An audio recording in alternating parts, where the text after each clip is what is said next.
शिर्डी येथे मराठा आरक्षणाच्या मागणीसाठी सुरू असलेल्या 7 उपोषणकर्त्या मराठा बांधवांची खासदार सुजय विखे पाटील यांनी भेट घेतली। मराठा आरक्षणाच्या मागणीला पाठिंबा असल्याचं नमूद करत खासदार विखे पाटील म्हणाले की आरक्षणासाठी सुरू असलेल्या आंदोलनात नेत्यांची घरं जाळण्यापर्यंत येऊन ठेपणे हे योग्य नाही। आरक्षणाच्या प्रश्नावर कोणत्याही लोकप्रतिनिधीनं व्यक्त केलेल्या प्रतिक्रियेचा विपर्यास केला जाणे योग्य नसल्याचं त्यांनी स्पष्ट केलं। तसेच शांततेच्या मार्गाने सुरू असलेल्या आंदोलनाला हिंसक वळण लागणे योग्य नसून जाळपोळ करणारे मराठा बांधव नाहीत। यामागे जी कोणी हिंसक प्रवृत्ती असेल त्यांना शोधून त्यांच्यावर कठोर कारवाई करण्याची प्रक्रिया सुरू आहे। मात्र याचवेळी त्यांनी शिर्डीतील मराठा बांधवांच्या शांततेच्या मार्गाने सुरू असलेल्या आंदोलनाचं कौतुक करत साईबाबांच्या श्रद्धा आणि सबुरीच्या संदेशाचं तंतोतंत पालन शिर्डीतील मराठा बांधवांनी केल्याचं सांगितलं। मराठा समाजाच्या आमचे सर्व युवक बांधवांना विनंती आहे की हा लढा अनेक वर्षांपासून आहे आणि यामुळे आपलं सगळ्यांचं जीवन हे अनमोल आहे।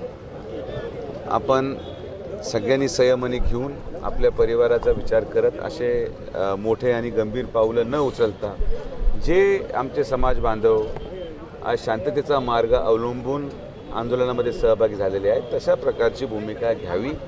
कुठल्याही प्रकारे आपल्या कुटुंबाला दुःख होईल अशा प्रकारचे पावलं उचलणं हे मला असं वाटतं की अतिशय दुःखद आहे आणि त्या परिवाराचा विचार त्या युवकांनी करावा। सकारात्मक भूमिका घेण्याचा उद्देश सगळ्यांचाच आहे। काही गोष्टी ह्या अनेक पेचांमध्ये अडकलेल्या असतात। आज ज्या पद्धतीची परिस्थिती निर्माण झालेली आहे यापूर्वी देखील मराठा समाजाचा फार मोठे मोर्चे आरक्षणासाठी महाराष्ट्रामध्ये निघाले, लाखोंच्या संख्येमध्ये निघाले, पण ते अतिशय शांततेत पार पडले होते। पण ह्या मागच्या 2 ते 3 दिवसामध्ये हे जे काही हिंसक वळण लागलं यामध्ये मला असं वाटतं की शिर्डीमध्ये जे आज आपण आंदोलन पाहत आहात हे सहनशीलतेचं आणि साईबाबांनी दिलेल्या श्रद्धा आणि सबुरीचं प्रतीक आहे की पूर्णपणे शिर्डीमध्ये शांततेत लोक आपल्या भावना व्यक्त करतात आणि हीच मराठ्यांची ओळख आहे। ज्या पद्धतीचं आंदोलन आणि हिंसक वळण लागले त्यामध्ये खरंच मराठा समाजाचेच बांधव होते का कोणी दुसरे ही मला असं वाटतं अटक झाल्यानंतर त्या गोष्टी समोर येतील। पण जे माझे युवक मित्र बंधू आत्महत्या करत असतील त्यांना माझी सगळ्यांना विनंती आहे की काही थोडा कालावधी आपण द्यावा। शासन याच्यावर सकारात्मक भूमिका घेईल। आजपासून जर आपण पाहिलं चित्र तर सत्ताधारी आमदार असतील, खासदार सुद्धा आता आरक्षणाच्या लढ्यात उतरताना दिसतात। कुठेतरी केंद्राने यात हस्तक्षेप केला पाहिजे आणि मार्ग काढला पाहिजे असं खासदार म्हणून आपल्याला वाटतं। यामध्ये मी जसं म्हटलो की आरक्षणाचा मुद्दा इतका क्लिष्ट आहे की कुठल्याही लोकप्रतिनिधी आता त्याच्यावर भाष्य करायला किंवा कोणाला समजून सांगायला मार्गच नाही ठेवलेला।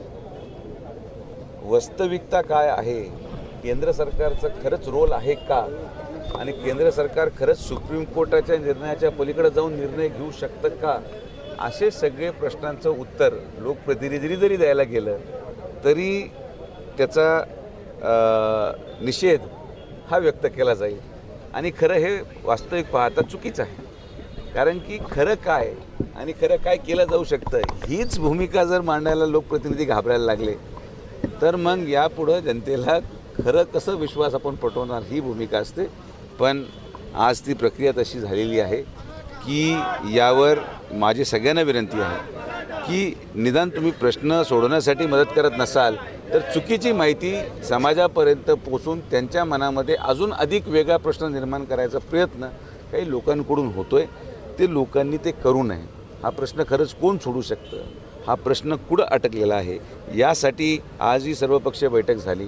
त्यामध्ये देखील या पूर्ण महाराष्ट्राच्या निर्माणानंतर जेवढे लोक मुख्यमंत्री राहिले सगळे त्या बैठकीमध्ये होते आणि आपण जर पाहिलं असाल तर सगळ्यांनी एकच गोष्टीची हमी त्या ठिकाणी दर्शवली की न्यायालयीन लढाईमध्ये आपली बाजू सकारात्मकतेने मांडून लवकरात लवकर हा प्रश्न मार्गी लावायचा। कारण की हे सगळ्यांना माहिती आहे भावना आपली व्यक्त करणे ही आहे, माझीही भावना आहे ती आम्ही उपोषणाच्या माध्यमातून साखळी उपोषणाच्या माध्यमातून किंवा विविध निदर्शनाच्या माध्यमातून ती केली जाऊ शकते। मात्र प्रश्न खरोखर आणि टिकणारं आरक्षण जर पाहिजे असेल तर त्या दृष्टिकोनातून काय भूमिका घ्यायची हे माननीय मुख्यमंत्री महोदयांनी कालही टी व्हीवर सांगितलं, आजही टी व्हीवर सांगितलं आणि त्यामुळं राज्याचे नेते म्हणजे राज्याचे मुख्यमंत्री असतात, त्यांनी घेतलेली भूमिका ही राज्याच्या जनतेच्या हिताची आहे आणि त्या भूमिकेशी आम्ही एकत्रित राहून समाजाला लवकरात लवकर आरक्षण देण्याचं काम करू. मराठा त्यामध्ये मी अगोदरही बोललो की जिथं हिंसेमध्ये ज्या अटक झाल्या असतील त्याची एक शहानिशा करणं आवश्यक आहे की खरंच ते मराठा समाजाच्या आंदोलनाचे सहभागीदार होते. एक गोष्ट लक्षात घ्या, एखादा व्यक्ती मराठा असला आणि तो म्हणजे असं नाही की तो आंदोलनामध्ये सहभागीच आहे.